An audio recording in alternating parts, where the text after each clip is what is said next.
đường ngày xưa anh cùng em chung bước đi về, đoạn đường hôm nay riêng mình anh lấy gót ê chề. Đừng vào tình yêu sao giờ đây rẽ lối chia đôi trong tịch liêu, bởi vì đâu hai chúng ta không thể có nhau. Còn nhớ những lúc đắm đuối vui với nhau em thường tươi cười, và em nói em sẽ mãi yêu đến trọn cuộc đời. Thời gian như con nước trôi, lời em như cơn gió thôi, và giờ đây em bỏ anh một mình đơn côi. Nếu lúc trước em đừng tới có lẽ tốt hơn người ơi, và anh chẳng cần bận tâm những điều gian dối. Nếu lúc trước em đừng nói những tình yêu đầu môi, thì đâu buồn chỉ khi mỗi đứa một phương trời.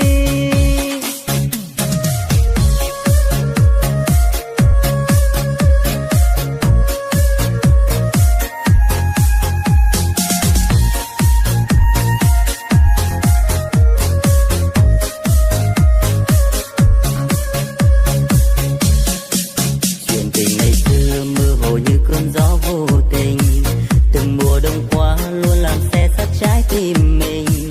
Chẳng còn chi nữa sao lòng ta cứ mãi bâng khuâng khi trời mưa, và dường như niềm thương nhớ mãi chưa phai ngờ.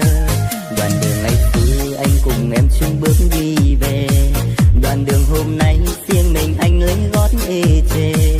Đừng vào tình yêu sao giờ đây rẽ lối chia đôi trong tịch liêu, bởi vì đâu hai chúng ta không thể có nhau.